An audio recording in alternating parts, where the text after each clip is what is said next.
name is Tracy Collins. I own Collins Bookkeeping Services. I'm a QuickBooks Pro advisor, a certified partner with House Call Pro, and a certified strategic advisor. So one of the most common things that I hear from my coaching, advising clients is that they're just overwhelmed. They're out in the field, they're working, they're doing what they love, they're doing what they need to do. But then when it comes to trying to run the back office or hiring or whatever, they just seem to feel really overwhelmed. Overwhelming is it's real, and so is burnout. And I know because I dealt with it here a few weeks ago. It was just really hard, and it was really hard to do the work that I needed to do, even though I love what I do and I love my clients. But I was getting a little bit burned out and overwhelmed. Now, so one of the best things to do to deal with your overwhelm and your burnout is create a process for various aspects of your business. Now, I'm not going to say that creating a process is going to definitely help you never be overwhelmed again, because that's just not possible. Because everybody, when they run a business, get overwhelmed or burned out, occasionally. Which in that case, you need to take a step back for a day or two and get yourself together and go from there. So why are processes important? Well, they identify what tasks are important to your larger business goals. So everybody should have a set of goals for what they want, where they want their business to go, what they want to do. It could be, maybe they want to hire a new employee, or maybe they want to expand their services into another market or another revenue stream. But what a process is going to do is it's going to help you sit down and think, okay, what tasks do I need to do to get from point A to point B? And that's one of the best ways to get to your business goals. Creating processes also improves efficiency. So processes, I was always the type that I did not want to take the time and sit down and write out my processes, because to me, it's all in my head. It's not a big deal. I know what I'm doing. I don't need to write it down. But I became a licensee with a company that really, really pushed the processes, and even provided them for us for doing the books and doing them efficiently and correctly. And it was a game changer. My workflow or processes was written down. I don't miss parts that I may have missed before. And it just helps me to keep it in the forefront. So I know what I need to do to make sure that my clients have the best possible books or advising meeting that they have. Another thing it does is it will streamline communication between two people.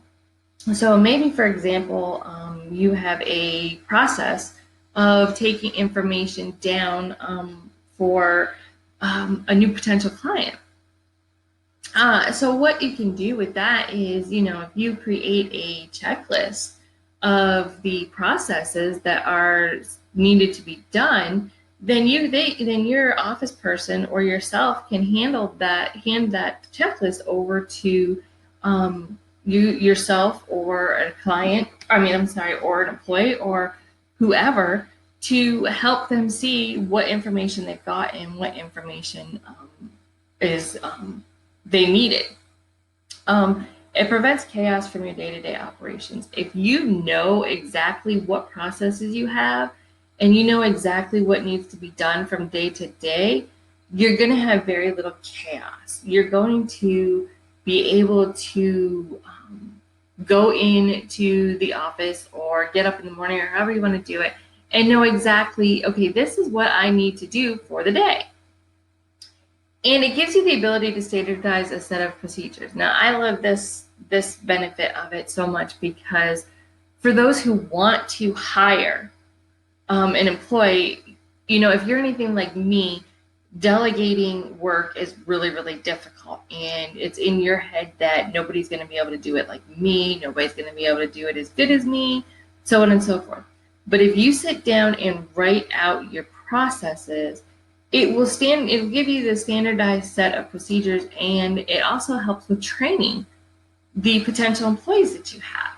So they know exactly how you want things done and exactly what you want done. So you can be confident when you go ahead and let your techs go out on their own and start servicing the customers that you have. So here are 7 steps to a business process. Number 1, you've got to define your goals. A process is not going to help you if you have no idea what you're trying to get at. If you just say, oh yeah, I need to do a process for, I don't know, a phone call that you get from a potential client, that's not good enough. You need to find out exactly what information you want to get from that conversation, what goal it is from that conversation. Then you need to plan and map your process. That's when you actually sit down and think about what you think needs to be done to get from point A to point B to reach your goals. And that, I think, is one of the most frustrating and time-consuming things, because it takes a lot of things to figure it out, what you want to do and how you want to get there.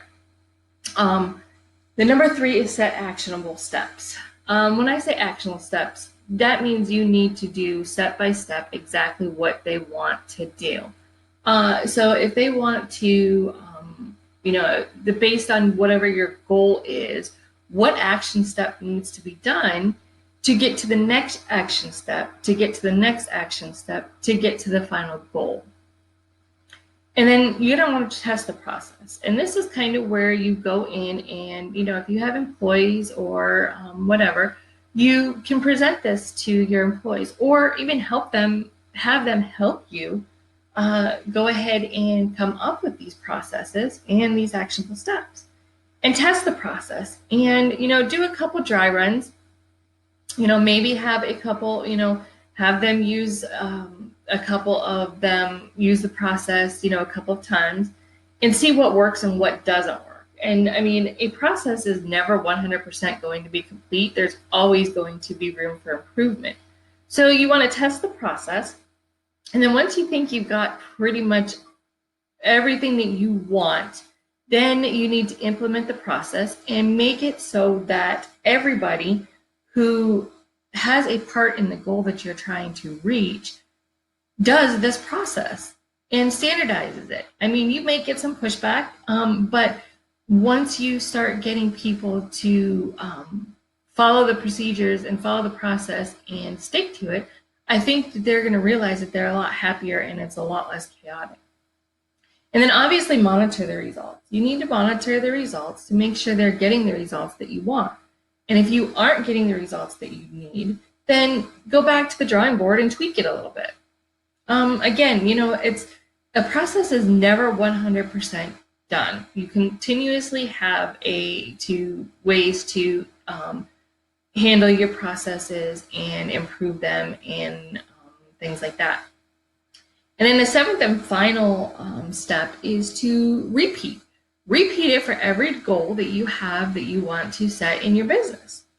And try to create a process for everything that you want to do. And yes, it is going to be time consuming at the start. But I think if you get your employees involved, or if you get help from somebody, an outside source, to help you with this process, so with setting up these processes, I think once you do that and implement them, you'll find that you enjoy working your business a lot better than what you have in the past.